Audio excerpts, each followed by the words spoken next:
welcome to this week's Type 1 Thursday. It looks different. I'm in my kitchen today because I asked on Instagram stories what I should do. I wanted to do something different, so I'm going to make a low-carb version of a pizza. There are many recipes out there for this, and that is cool. You can use whatever you want, but I really like this one, and it is a Tuna Meatzza, so we will be making that together, or I will be making it. Well, let's get started with our Tuna Meatzza, because otherwise it will never be ready and I will have to go hungry all night long. So here's 2 cans of the tuna in their natural sort of, or salt water, none of the disgusting oils and stuff that they use to put in the cans that are just poured through a sieve so that they drip off a little bit. And to that I shall be adding 1 egg. Wow, it's a lot of things in like live cooking that you don't think about when you just do it at home. But anyway, so 1 egg per 2 cans of tuna, and then we have cream cheese. A little bit of cream cheese makes everything better, right? About 2 tablespoons of cream cheese into the bottom here. And the whole point of a meatza is that the bottom is actually meat, so you don't have to be that advanced with the toppings, for example, because the protein is already in the base, which is super cool, I think, and helps a lot with the both calculating insulin for it and all that kind of stuff, and then a little bit of already like ready done Parmesan cheese or grana padano, because that all makes it stick a little bit better. And well, then we mix.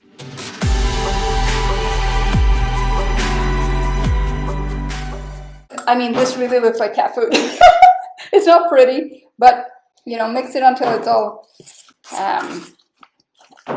a great little paste, so that we don't have any lumps, because then it really gives off that tuna flavor, which is great on a pizza. I love tuna pizza as it is, but maybe if it's in the base of the pizza, you want to avoid it.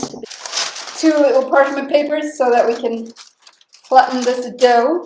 You know, we have a little dollop of tuna and yumminess on here, and then we just flatten it out until it's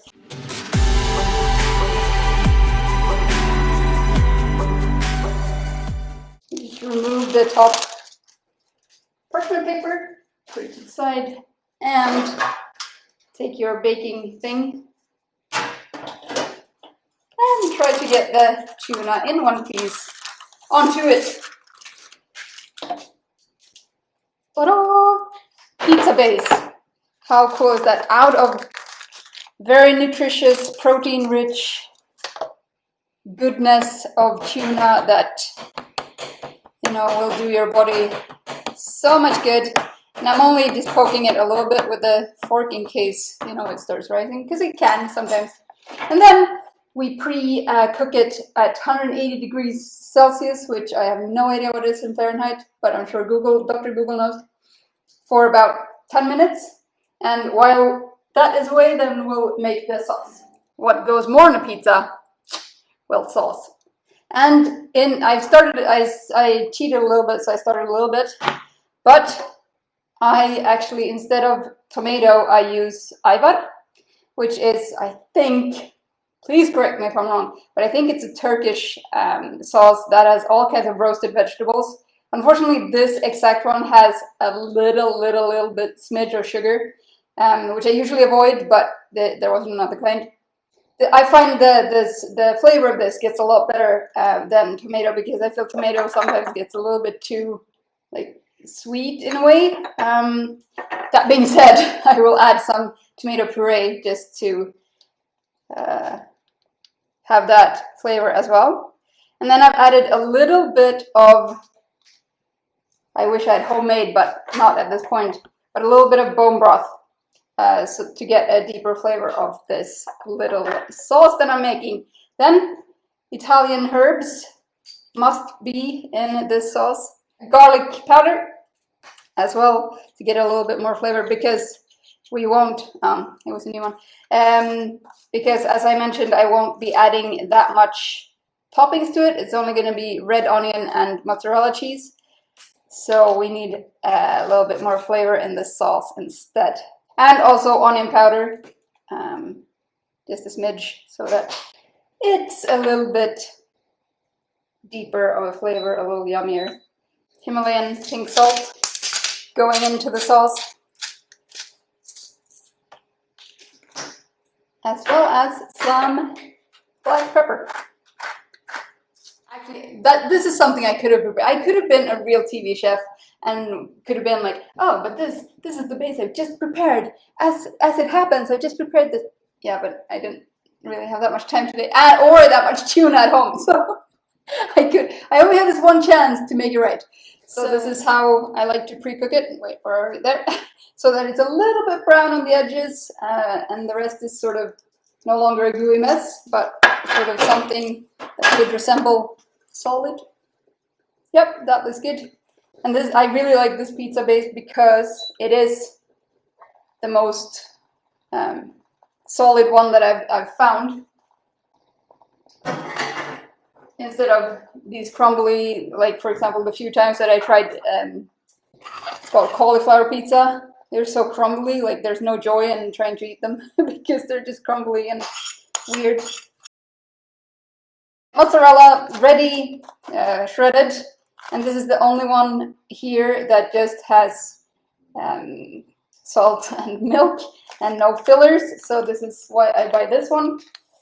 And seriously, I feel like I need to reiterate, I'm definitely not sponsored by anyone.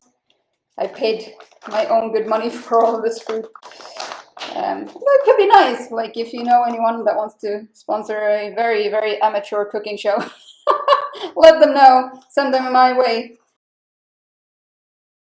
I unfortunately forgot to buy olives, because I would love to have black olives on this pizza of tuna base, because that's what I would have on a normal tuna pizza or a pizza with tuna on it. But we have red onion and mozzarella, and that will have to be enough for today. It's not about perfection, right? It's about eating delicious and healthy and delicious and nutritious food, right? This is my beautiful tuna meatzza, and it will go back in the oven for 10 minutes. Ta-da! Here it is, the tuna meatzza. And now, finishing touches. Try not to burn my fingers off. It's a good start. A little bit of fresh oregano. Thanks for hanging out in my kitchen. Thanks for hanging out with me. And stay healthy, stay happy, and stay blood sugar friendly.